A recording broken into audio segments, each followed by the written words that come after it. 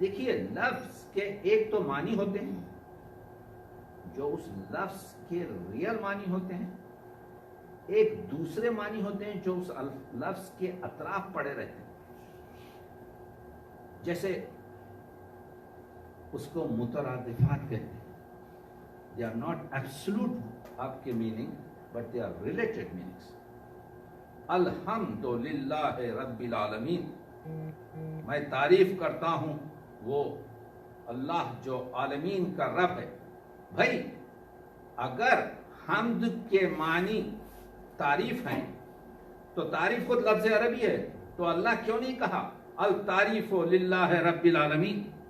تو اللہ نے التعریف للہ رب العالمین نہیں کہا بلکہ الحمدللہ رب العالمین کہا.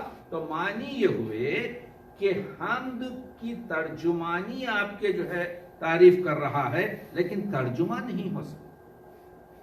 معنی یہ ہے کہ ذوق جو عربی لفظ ہے، ان الفاظ کے ایک تو لغتی معنی ہوتے ہیں جس کو کہتے ہیں لغوی معنی، ایک معنی ہوتے ہیں اصطلاحی معنی جو ہم کامن سینس میں استعمال کرتے ہیں، اور ایک ہوتے ہیں محاورے کے معنی. ایک ایک لفظ کے مترادفات آپ کے جو ہے غضب کے ہیں. تو ذوق کے معنی کیا ہیں؟ ذوق کے معنی یاد رکھیے زے سے، مزے کے، ذائقے کے، لطف کے، مزے.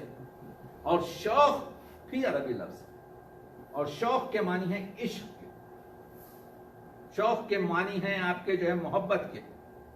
تو اس کے معنی یہ ہوئے ذوق و شوق کے کہ عشق کا لطف، عشق، لذت عشق. اگر اس کے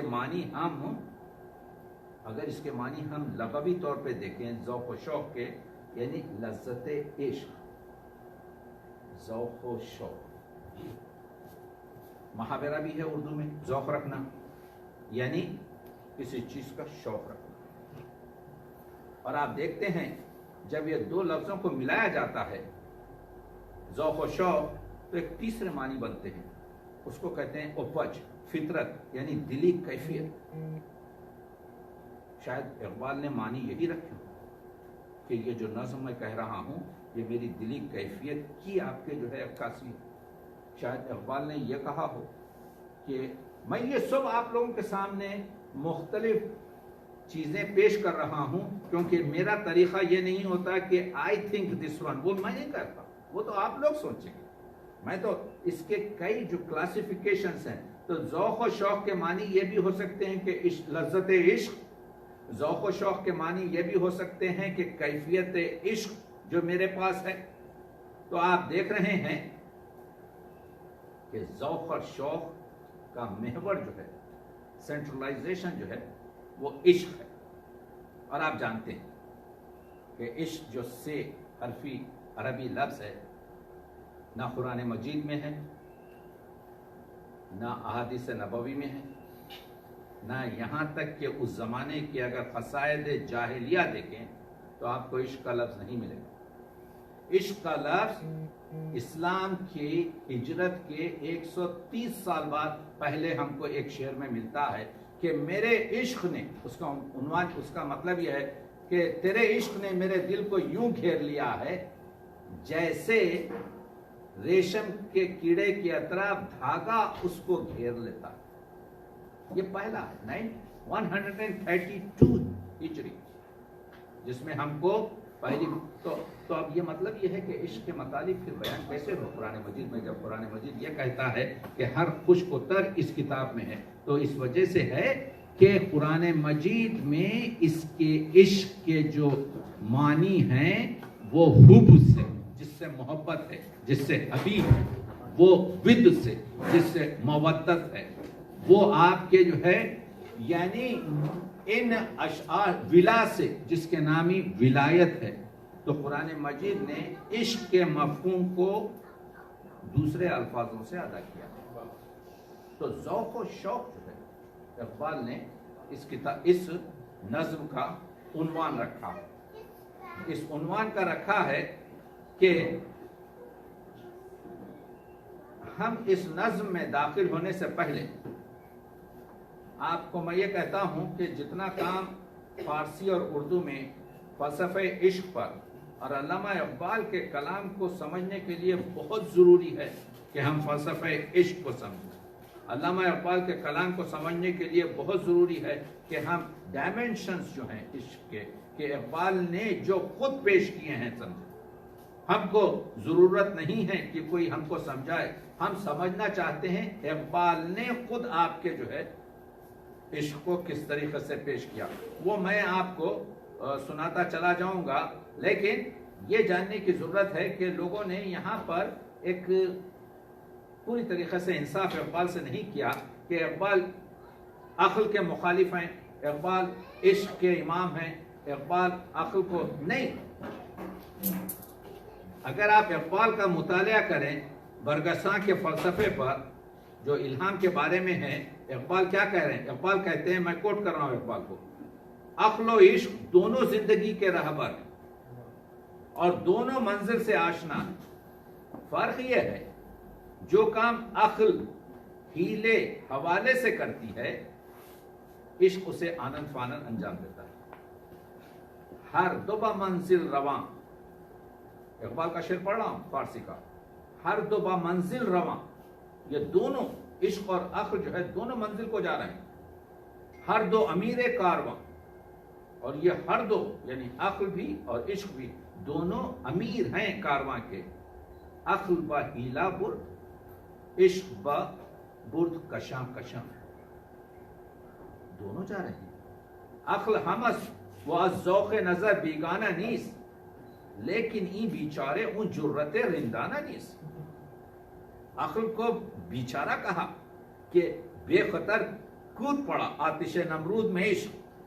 وہی معنی کو اقبال فارسی میں یہاں پر پیش کر رہے ہیں کہ وہ جرت رندانہ نہیں ہے آپ کی عقل میں, جو جنون میں, جو عشق میں, جو وجدان میں, جو آپ کے ذوق اور شوق میں ہے, وہ آپ کی جرت نہیں ہے. اقبال کہتے ہیں, ذوق اور شوق کے بارے میں بات کر رہا ہوں, بات چنی. دیکھیے میں نے بتایا آپ کو کہ میرے کہنے کا, میری کسی نظم کو انالائز کرنے کا سب سے اہم چیز یہ ہوتی ہے کہ اقبال کے اشعار سے ہی پیش کرتا ہوں آپ کو. اقبال کیا کہہ رہے ہیں ذوق کے بارے میں؟ کہتے ہیں, بات چنی ذوق جنو پاس گریباں داشتم, در جنو از خود نہ رفتن کار ہر دیوانہ نیست. اقبال یہ کہہ رہے ہیں کہ میں یعنی عشق کے لذت میں بھی حواس گم نہیں کیا. باچنی ذوق جنو, اتنے اثر میں بھی ذوق کے یعنی جنون یعنی عشق, عشق کے جو مستی ہے, جو لذت ہے, پاس گریباں داشتم, میں نے اپنے گریبان کو پارا نہیں کیا. در جنو از خود نہ رفتن, یعنی عشق میں اپنے آپ حواس کو برقرار رکھنا کار ہر دیوانہ نیست, ہر دیوانے کا کام نہیں ہے. یعنی اقبال یہ بتا رہے ہیں کہ عاشق جو ہے, عشق کا جو فالوور ہے, وہ سب سے بڑا فرزانہ ہے, وہ سب سے بڑا آپ کے انٹیلیجنٹ ہے, وہ سب سے بڑا آپ کے جو ہے سوچنے والا ہے. اس کی جو ہے اپج, اس کی سوچ, اس کی تحریک جو ہے بہت زیادہ اونچی ہے. مگر رسم رہے فرزانگی ذوق جنو بخشن. تو کیا یہ رسم و رہے فرزانگی, یہ ہوشیاری, یہ فطانت, یہ ذہانت, یہ انٹیلیجنس ذوق جنو بخشن, یہ جنو کا ذوق دیتا ہے. خیرت چون سوز پیدا کر دل شد, ہاں دل از در سے خیرت منداں گریباں چاک میں آئے. یعنی اقبال یہ بتا رہے ہیں کہ اگر تم تابع عشق ہو, اگر تم مجنون ہو جاؤ, اگر تم جنون کی سطح میں ڈوب جاؤ, تو وہ حد فرزانگی ہے. That is the most intelligent آپ کے پرسن, جس کو آپ دیوانہ کہہ لیں. آل انٹیلیجنٹ پیپل اور اب نارمل. آئنسٹائن کا جو آئی کیو ہے, لیول آف آئی کیو جو ہے اس کا نارمل سے اوپر ہے, تو اس کو اب نارمل کہیں. اب نارمل اچھے کا اچھا اب نارمل ہوتا ہے. جیسے بلڈ پریشر ہم نے کہا بھئی 80 سے لے کر آپ کے جو ہے 120 اب نارمل ہے. تو اگر کسی کا آپ کے جو ہے 70 ہو تو ایز اے فزیشین میں کہوں گا اٹس ویری گڈ اب normal but I like it. تو اب نارمل ضروری نہیں ہے کہ خراب چیز ہو. اب نارمل اچھی چیز بھی ہو سکتی ہے. آئیے اب شروع کرتے ہیں. یہاں پر اقبال کے اشعار سے 5 بند ہیں. پہلا بند یہ بھی بتا دوں آپ کو میں کہ اقبال کی اس نظم کی بحر مشکل، جس کو ہم اردو میں سنگلاخ کہتے ہیں، یعنی اس میں اتنا اقبال بڑے مترنم غزلوں کے عاشق ہیں، لیکن یہاں پر ایک مشکل بحر چوز کی. اس وجہ سے چوز کی کہ اقبال نے اس کو بصیری، جن کو 800 سال پہلے، جن کو شاعر چادر آپ کے جو ہے رحمت کہتے ہیں، برد شریف، اس کے قصیدے بردے کے بحر پر اس کو تضمین کیا. غیر مردف بھی ہے، اس میں ردیف نہیں ہے، لیکن کمال کی. قلب و نظر کی زندگی دشت میں صبح کا سما، چشمے آفتاب سے نور کی ندیاں رواں. مطلب شاعر فلسطین میں، آپ جانتے ہیں کہ اقبال سحر خیز سے صبح اٹھتے تھے، ارلی مارننگ. 8 دن فلسطین میں ہیں تو اقبال نے دیکھا صبح کا منظر. دشت کہتے ہیں، کہیں کسی نے کہا کہ کھجوروں کے جو پورے اگر کھجور کے جھاڑوں تو اس کو نخلستان کہتے ہیں، دشت نہیں کہتے. دشت وہ ہے جس میں پہاڑ بھی ہوں، جس میں وادیاں بھی ہوں، جس میں کچھ جھاڑ بھی ہوں، جس میں چٹیل میدان بھی ہوں، جس میں کچھ حصے ریگستان. اگر وہ پیور آپ کے ریت کے ہوں تو اس کو ریگستان کہتے ہیں. اگر اس کو پیور آپ کے جھونڈ ہوں نخیل کے یا نخل کے، کھجور کے جھاڑوں کے، اس کو نخلستان کہتے ہیں. اس کا فرق ہے. اقبال دشت میں دیکھ رہے ہیں، اور آپ اور ہم جا چکے ہیں آپ کے فلسطین میں اتنی آپ کے جو ہے ہر چیز ہے. قلب و نظر کی زندگی، یہاں قلب و نظر پر میں بات کرنا چاہتا ہوں کیونکہ یہ بہت اہم چیز ہے، اور اس کی طرف لوگ نے افسوس کی بات ہے کہ ہمارے علماء نے اس کو کمپلیکیٹڈ اور مشکل بنا دیا اس کو سمجھانے کے بجائے. کوئی چیز آپ کے جو ہے، ہمارے ہر چیز کا جو مرکز ہے وہ ہمارا دماغ ہے. اور دماغ کی جو 3 لیولز ہیں، انکانشیس، سب کانشیس، کانشیس. لاشعور، تحت الشعور، شعور. لاشعور میں جو چیزیں ہیں ہم کو نہیں معلوم. ایک شاعر سے آپ پوچھیں گے کہ یہ شعر آپ نے کیسا لکھا، تو یہ کہے گا کہ بس ایک خیال آیا. خیال جب کبھی ذہن میں آتا ہے، الفاظ کا لباس پہن کے آتا ہے. کوئی خیال آ ہی نہیں سکتا آپ کے ذہن میں اگر الفاظ نہ ہو. جو بھی خیال آئے گا. تو معلوم یہ ہوا کہ خیالات کا منبع، اسٹوریج، خزانہ لاشعور ہے، انکانشیس ورلڈ ہے، بلیک ہول ہے جس کو کہتے ہیں. جیسے ہی خیال اس میں سے پک کر تھوڑا سا نکلا باہر اور تحت شعور کی سب کانشیس لیول پر آیا، اس کو فوراً الفاظ کا لباس پہننا ضروری ہے. اس وقت آپ فوراً خیال کو سوچ دیں، خیال ہے. پھر اس کو آپ شاعر